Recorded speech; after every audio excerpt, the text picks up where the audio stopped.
Hola amigos, ¿cómo se encuentran? Bueno, este es el segundo video de la sesión, bueno, la segunda sesión de el taller de poesía de internet, poesía bailada. Mi nombre es Roberto Valdivia. Y bueno, tuvimos como un ingreso, bueno, un inicio un poco medio ajetreado en la sesión anterior, que bueno, este es el primer taller semipresencial que hacemos. Y bueno, yo, bueno, no tuve internet la semana pasada, así que la primera sesión fue como un compilado de cosas en base al taller anterior. Pero bueno, ahora todo está bien, todo está ya mejor. Así que bueno, estoy preparando este video que espero ahora sí no sea muy largo. Voy a hacer como un breve resumen de las cosas que no pude decir en la sesión anterior, pero que bueno, las tenía anotadas acá. De hecho, si es que se inscribieron y leyeron los temas del syllabus, pues se van a dar cuenta que hubieron algunas cositas que no se tocaron, ¿no?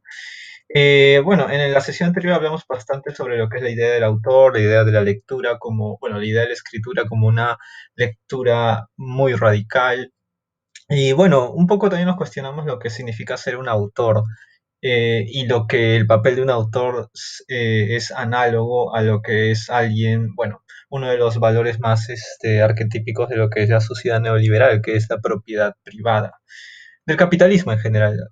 Hoy día quería mostrar ya unas cosas de repente un poco más sobre estéticas, un poco menos teóricas.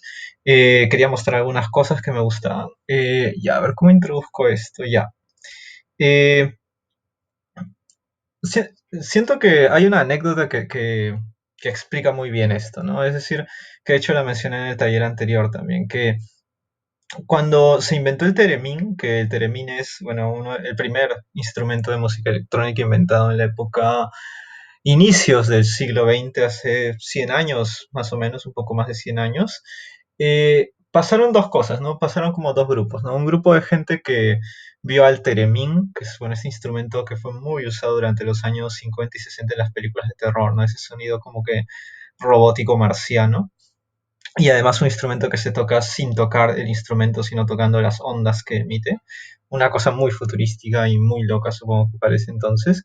Bueno, había un grupo de gente que pensaba que el theremin era como un instrumento revolucionario, ¿no? O sea, es decir, por primera vez el músico tenía el control total de las ondas, del espacio, de estas ondas musicales, de estas ondas de sonido.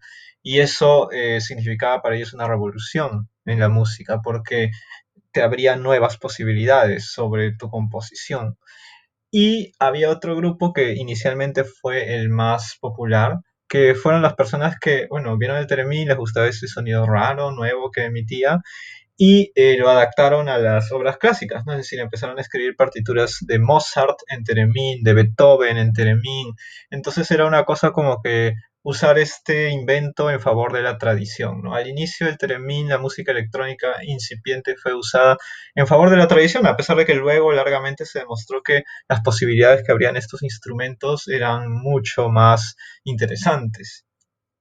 Yo tengo una tesis, ¿no? De que actualmente el Internet es como una especie de Teremin para la poesía ahora mismo, ¿no? Es decir, la mayoría de páginas web de poesía son páginas web normales, no hay como mucha innovación y hay muchas cosas que abre eh, de posibilidades y también de limitaciones, pero de hecho las limitaciones también pueden traer creación e innovación artística. Eh, en el Internet, por ejemplo, la interfaz es mucho más importante que lo que es en el papel, ¿no? Esto también ya lo habíamos hablado en el video anterior. Y bueno, se aplican más las ideas por ejemplo, de Ulises Carrión, ¿no? Sobre la interfaz, sobre el nuevo arte de hacer libros, ¿no? Que en este momento sería el nuevo arte de hacer, no sé, páginas web, HTML, el nuevo arte de hacer HTML o el nuevo arte de hacer memes, ¿no? Pero entonces es eso, ¿no? Porque, o sea, hablamos de la desapropiación, de que podemos tomar textos desde cualquier lado, reapropiarlos, recrearlos, pero uno, por ejemplo, podría tomar, no sé, un manual de ingeniería electrónica y samplearlo de una forma en el cual te salga un poema que te diga, no sé, no pienso escribir los versos más tristes esta noche, ¿no? O sea, se puede partir de estos métodos supuestamente nuevos, pero al final llegar a una tradición bastante asentada, ¿no? Entonces es como que también pensar qué cuestionamiento se puede hacer a esa tradición, o sea, qué es lo que pensamos cuando ahora pensamos en escribir poesía y cómo podemos cambiar eso, o bueno, qué podemos cuestionar primero para para averiguar cuáles son los nuevos lenguajes que estas nuevas plataformas nos pueden dar, nos pueden traer. Este, y bueno, eso. ¿Qué iba a decir? Bueno, quería mostrar algunos ejemplos, ¿no? Es decir, ya. ¿Qué es la poesía del siglo XX? ¿No? La poesía del siglo XX, de hecho, creo que como ha llegado a nosotros de una forma ya contemporánea, actualizada, tiene un poco, tiene la idea de crear un personaje, ¿sí? Que narra una historia. Creo que la poesía del siglo XX se parece mucho a lo que ha sido la canción pop del siglo XX. De hecho, las influencias han sido muy directas, ¿no? Es decir, eh, los grandes cantautores del siglo XX en la música pop, que pueden ser, no sé, John Lennon, David Bowie, The Rolling Stones, los más clásicos, Bob Dylan, bebieron naturalmente de una fuente artística que es la poesía de modernista inglesa de T.S. Eliot, de Ezra Pound, ¿no? Entonces un poco quería mostrar ese contraste, ¿no? Por ejemplo, esta es una canción clásica del siglo XX que también podríamos decir que tiene procedimientos similares a un poema clásico del siglo XX, que es a través de un personaje, a través de los vórtices de ese personaje, crear como una especie de narrativa, ¿no? Funcionar como una especie de cronista que dice algo que de repente puede ser muy abstracto, muy desapegado de una historia, pero un poco delinea siempre algo, ¿no? Esta es una canción clásica de David Bowie que se llama Moon Age Daydream, que de hecho sale en, ¿cómo se llama? Escuela de Rock. I'm an alligator. I'm all papa coming for you. I'm a space invader. I'll be a rock and rollin' bitch for you. Keep your mouth shut. Smoking like a big monkey bird. I'm mountain up a rain for the world.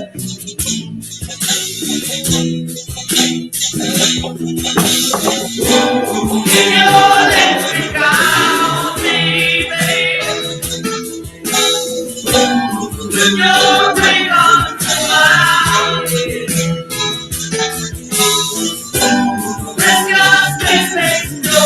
De hecho, es una canción hermosa, una de mis canciones favoritas. Y bueno, la pongo porque un poco si es que ustedes revisan esta letra pueden encontrar, sí, las canciones pop más importantes de los últimos 60 años, pero también pueden encontrar parte de la poesía más importante del siglo XX. O sea, letras así son poemas de Verástegui, son poemas de Jorge Pimentel, de Ezra Pound, de Eyelson. Hay como una enorme tradición detrás de esa construcción de un relato, de una crónica, de algo que se mueve narrativamente, que de hecho es la gran innovación de T.S. Eliot y Ezra Pound, ¿no? O sea, ahí uno se da cuenta que verdaderamente la poesía del siglo XX tiene una influencia enorme en la música pop, ¿no? Pero la próxima vez que nos digan que la poesía no ha hecho cambios importantes en la vida, ¿no? Eh, y ya, entonces todo bien con esto, ¿no? Pero yo siento que también es como que en este momento un poco que nos hallamos al final de esa línea. O sea, obviamente hay innovaciones que han cuestionado esta forma de hacer poesía, ¿no? Existe la poesía neobarroca, la poesía conceptual de la cual ya hemos hablado, de Goldschmidt, la poesía postconceptual. Entonces, un poco es ver ahí hacia dónde se podría llegar o cuestionar esto, ¿no? Es decir, ya tenemos el mismo poema con una historia sobre un personaje X al que le pasan cosas, ¿no? Pero, ¿y si hiciéramos algo diferente? Y bueno, un poco quería traer las ideas de lo que es la música electrónica, ¿no? O sea, la música electrónica técnicamente aparece durante los años 70 con Kraftwerk, pero en realidad la música electrónica como la conocemos ahora nace en Detroit, bueno, durante los años 80, en en lo que fue, bueno, a ver, voy a buscar una canción como para explicarlo mejor. Um, bueno, la música electrónica surge en Detroit eh, cuando unos chicos, bueno, en Detroit, que era una ciudad sumamente plagada de problemas durante los años 80 por la desindustrialización del centro de la ciudad, bueno, y escucho demasiado indie, ya, quería poner esta canción. Ya. Eh, Detroit tiene todos estos problemas, pero dentro de esa ciudad sumamente en crisis, sumamente deshabitada, surge un grupo de gente que toma el Roland 808, que es un teclado, un sintetizador, que inicialmente fue creado para que la gente practique tocar guitarra, ¿no? O sea, ustedes saben que cuando uno toca guitarra es bueno escuchar el bajo, los instrumentos como para guiarse, ¿no? Entonces es como que este instrumento funcionaba como una especie de bajo y batería.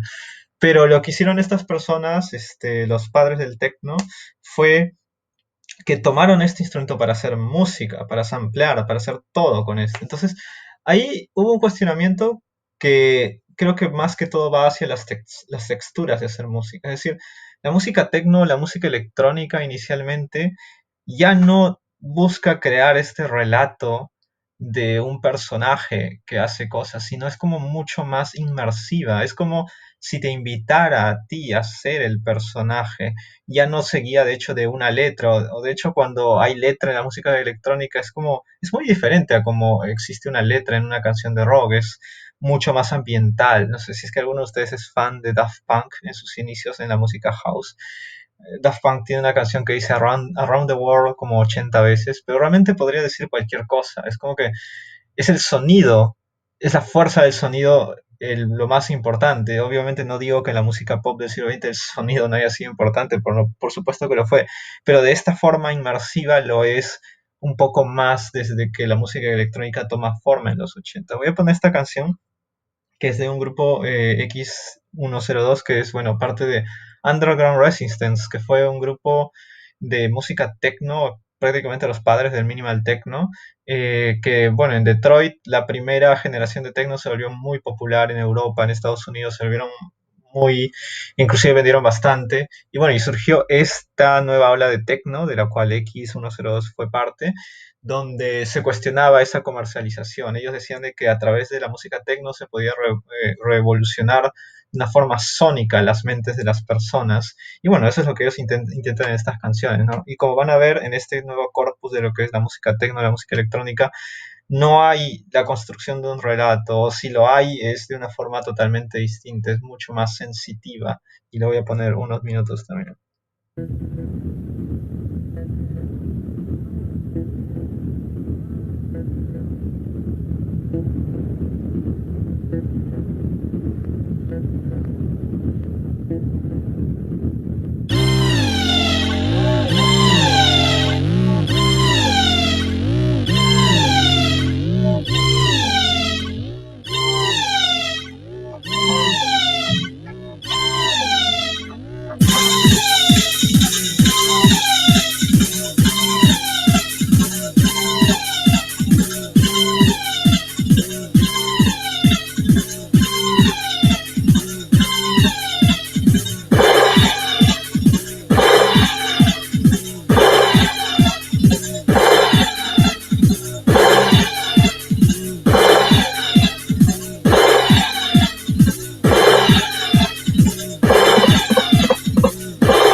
De hecho, es una canción que a mí me gusta bastante, que de hecho tiene una temática bastante espacial, ¿no? Es Hyperion, que bueno, es una de las lunas de Saturno, si no me equivoco.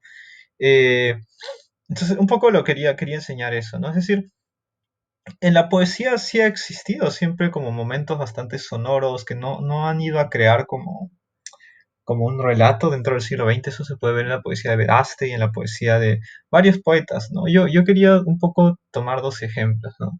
Uno que es un ejemplo peruano, que es un texto, bueno, un audio de Eyelson, que es un poema muy antiguo, ¿no? Es de 1972 y que, bueno, va así, ¿no? Es decir, en este poema Eyelson va como bastante hacia la sonoridad y hacia cómo las estructuras verbales cambian, ¿no? Y cambian como por una cuestión ni siquiera de composición, sino pareciera, ¿no? Da la impresión que es como una inercia.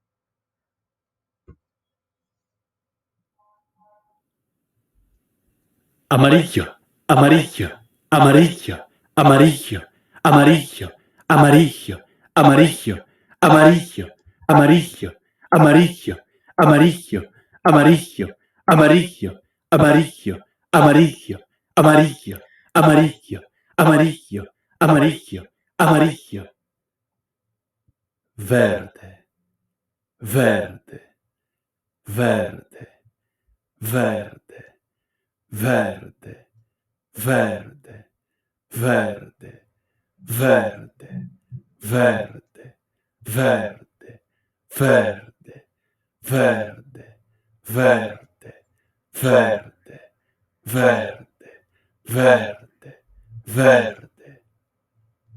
Amarillo, amarillo, amarillo, amarillo, amarillo, amarillo, amarillo. Verde, verde, verde, verde, verde, verde, verde. Amarillo, amarillo, amarillo, verde, verde, amarillo, amarillo, verde, verde, verde, amarillo. De hecho, recomiendo bastante escuchar este poema en su totalidad. Me parece un buen ejemplo de este tipo de poesía, ¿no? Es como que totalmente deja atrás ese corpus del siglo XX y se va totalmente hacia una innovación, una ambición auditiva, ¿no? Muy similar, de hecho, a lo que hace la música electrónica. Otro ejemplo que es un ejemplo que, bueno, lo vi en el libro de Kenneth Goldschmidt, no sé si es que llegaron a ojearlo, es este poema, que es un poema también puramente acústico de Shigeru Matsui, que es un poeta, si más no me equivoco, bueno, no me dice el país, pero creo que era japonés. A ver, en el libro dice que es japonés. Sí, Matsui. Sí, recuerdo que había un jugador de Japón que se apellidaba Matsui, así que supongo que es japonés.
123que como ven es un poema escrito en una lengua que, bueno, desconocemos por completo, al menos yo sí, pero que igual llega a transmitir totalmente su sonoridad, ¿no? Es muy interesante. Y es muy interesante porque habría también ahí que preguntarnos qué cosas, ¿no? Obviamente, todos estos videos no es como un llamado a decir, bueno, hay que hacer exactamente lo mismo, ¿no? Sino es más bien preguntarnos qué ideas podemos tener a partir de estas experimentaciones, ¿no? Tanto como la de Eielson, como la de este poeta y bueno, todas estas cosas que han pasado en la música electrónica durante los últimos 50 años, ¿no? 50 años que estoy hablando, durante los últimos máximo 80, 90, 90, 2000, bueno, ya 40 años, increíblemente, ya han pasado muchos años desde los años 80. Eh, y bueno, este, me parece interesante, ¿no? O sea, cómo este poema llega a transmitir ciertas cosas. O sea, tampoco es que creo que sea como el poema del mundo que ha cambiado todo, pero me parece que tienen ideas interesantes, tanto él como Eyelson. Y entonces hay que ver qué se nos puede ocurrir a partir de esto, ¿no? Es decir, yo siento que en todos los talleres por inercia a uno se le enseña a escribir poemas de una determinada manera, ¿no? Este es como un intento que quiero hacer de, y si pensáramos una forma totalmente de escribir estos poemas, si pudiera ser algo más hipnótico, hay que ver ahí algunas cosas, ¿no? Porque, ¿qué es lo que diferencia la música de la poesía, ¿no? Creo que una de las cosas más hermosas de la poesía es que a diferencia de la música es mucho más inestable, creo que inestable es la palabra, es decir, una canción, por lo general, en un 95% de veces, luego de escuchar el segundo 40, ya has escuchado y conoces como todas las dinámicas sobre las cuales va a explorar esa canción. Con un poema no es así, un poema en el último verso, en el penúltimo verso, puede cambiarte por completo el mundo de ese poema y eso es sumamente hermoso, ¿no? Porque creo que habría que tener en cuenta esas barreras no sé si se puede decir de género, de arte, de disciplina, porque sería interesante mantenerlas para explorar la riqueza, ¿no? Es decir, eh, obviamente yo no tengo ningún problema con una persona que de la nada de repente ve este taller y al final quiere hacer música electrónica, ¿no? Pero un poco nosotros, bueno, la intención es hacer poesía, ¿no? Entonces, uno, por ejemplo, podría crear poemas de repeticiones, pero la poesía también tiene otros campos que, bueno, que son muy importantes, ¿no? El campo semántico, el campo simbólico de las cosas que se están diciendo, y las metáforas, las anáforas, todas estas figuras literarias que aún existen y aún pueden existir, aún en estas poéticas de la repetición, ¿no? Que de repente están en un lugar distinto, ¿no? No se tiene que crear una historia, un héroe, un personaje, pero igual pueden funcionar, ¿no? Y un poco por ahí va, eso es lo que quería decirles. Un poco pensemos qué ideas podemos sacar de estas ambas obras. Y otra de las cosas que quería decir, bueno, esto de hecho ya lo deben de haber visto en el video anterior, pero creo que la tarea, no para este viernes, sino, de hecho, este video lo van a ver pues hoy día o mañana, la tarea para el próximo viernes me gustaría que sea empezar a experimentar en HTML. HTML, especialmente en Tumblr, ¿no? Tumblr es una plataforma que, bueno, ahora ha bajado bastante su popularidad.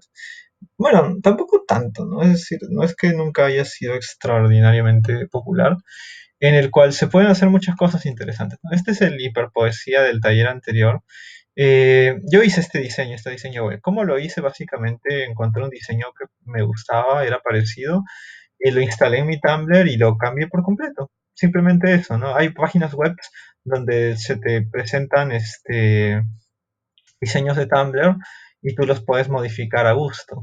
Obviamente no es algo como tan sencillo, bueno, tampoco es tan difícil. Eso es lo que me gustaría que ustedes tengan en cuenta, que modificar Tumblr no es para nada difícil. A ver, quería ver un ejemplo aquí. Ya, por ejemplo, este de acá. Este es de una chica que se llama Andrea Martin. Bueno, acá pone su seudónimo, perdón. Eh, que por ejemplo este es un Tumblr que es un perreo poema, ¿no? Perro poema, se llama así. Lo que hace este Tumblr es que en base a letras de reggaetón las samplea de una forma programadas con una fórmula sintáctica que tengan sentido, y crean un poema, ¿no? Cuando la veo en el beat, la sicaria le mete al lean, le mete al whisky, fuma marihuana y también se mete pique y le digo, supongamos que no hay nadie más que toque tu piel, que no existe él, y lo de nosotros es un secreto, pero siempre nos vemos, quiero saber que está puesta para mí. Y la cosa es que una vez que tú lees este poema, pones F5 y sale un poema totalmente distinto. Y es como una cosa infinita de leer, ¿no? Este es un Tumblr, y o sea, este es un Tumblr que de hecho cualquiera de nosotros podría hacer, no es como que algo extremadamente complicado. O sea, de hecho, dentro de los Tumblrs de hiperpoesía, creo que ha sido el más complejo, pero no por eso como que imposible, ¿no? Entonces, me gustaría que empecemos a revisar estas cosas, a revisar Tumblr, a que se creen un Tumblr y bueno, yo les voy a pasar los enlaces. Se aventuren a crear cosas, ¿no? Obviamente ahora no va a ser como una cosa de que tengan algo acabado, terminado. Este también es un texto que se hizo en Tumblr. Eh, Sino que tengan algo que les pueda ir sirviendo, ¿no? Por ejemplo, este es un tema. Oh, suena el hielo, ¿no? Ya. Este es un tema de Tumblr. Este es un tema de Tumblr que es está hecho para, ¿cómo se llama? Este, como el diseño de una Mac, ¿no? Una Mac tiene sus pestañas así, ¿no? Y es como que el texto se presenta de esta forma, ¿no? Es decir, como fragmentos que uno en la computadora los mueve, los puede jugar así, ¿no? En celular también se ve bien, no se ve mal. Y es como que esto simplemente es modificarlo, ¿no? O sea, modificar la imagen de atrás, modificar algunas cosas, no es para nada difícil. De hecho, de esto vamos a hablar más largamente en la sesión presencial, pero igual quería ir presentándoselos. Igual, de ahí también hay muchas ideas, ¿no? Porque, o sea, ya nosotros ya hemos estado eligiendo con el personaje, vamos a elegir el tema de lo que queremos escribir. Mi idea sería que vayan hacia la idea de repente intentar un nuevo lenguaje, ¿no? No siempre escribir con ese personaje ya gastado del siglo XX, sino ver qué onda puede ser, por qué las palabras se tendrían que usar siempre en oraciones o versos para crear narrativas, ¿no? Y si fuera una cosa mucho más sintética, mucho más ambiental, ¿por qué no podría ser así? ¿No? ¿Y por qué tendría que escribirse en un texto lineal? ¿No? Podría ser una cosa totalmente distinta, ¿no? Quería mencionar un texto que me llamó la atención, que de hecho es un texto, no sé si clásico, pero ya con bastantes años en Perú, que yo recuerdo que lo vi hace tiempo, que fue un proyecto de Cecilia Podestá. Este, bueno, era como esto, ¿no? Ah, ya. Básicamente era un poemario que no existía solamente en un poemario, ¿no? Sino existía a través de este, papeles, afiches que se pegaban en las calles. Yo recuerdo, sí tengo vagamente la memoria de cuando estos textos fueron llevados a las calles. Eh, si soy sincero, no he indagado más, pero de hecho hace unos días me lo recomendó un amigo muy cercano, Kevin, y entonces quería de nuevo como que indagar en este texto, ¿no? Porque es como que esto a través de figuras o de entes electrónicos se puede hacer de una manera también muy interesante, ¿no? O sea, un poco que acá se retrata, no sé, lo que es una especie de, se puede decir, fascinación, pero también, no sé si miedo o terror dentro de la ciudad, ¿no? Dentro de borronearse, dentro de desaparecerse, que de hecho me parece que está muy influido por lo que Bolaño hace en 2666, ¿no? En un capítulo donde es sumamente eh, horrible, de hecho, ¿no? Sobre las desapariciones, ¿no? Y, por ejemplo, ¿no? O sea, estaba viendo este proyecto porque se me ocurrían ideas al respecto, ¿no? O sea, una persona ahora podría crear o pegar códigos QR en las calles, ¿no? Y pedirle a las personas que con su celular pasen y lean los poemas en su celular, ¿no? Y obviamente eso que llegue a sus celulares no tiene que ser necesariamente este, un texto, ¿no? Puede ser un audio, puede ser algo, ¿no? O sea, puede ser como una experiencia totalmente fragmentada pero que a la larga también vaya a esto, ¿no? O sea, este proyecto, por ejemplo, ha sido totalmente en papel, obviamente fue llevado a las calles, pero me parece como algo que también podría considerarse poesía de internet o poesía electrónica, ¿no? Por la manera en que se reproduce. Y obviamente hacer un código QR y pedirle a la gente que lo puedan escanear en su celular no es algo que es para nada del otro mundo. En realidad, casi ninguna de las cosas de la poesía de Internet es algo que es para nada del otro mundo, sino es más bien empezar a atreverse a hacer esas cosas, ¿no? Creo que he cumplido, este video no ha durado tanto, espero. Este viernes vamos a seguir hablando, seguir conversando sobre estos temas. Así que bueno, con esto me despido. Espero que puedan revisar acá los enlaces, voy a dejarlos en la descripción del video y nada, un gusto y cuídense, nos vemos el viernes.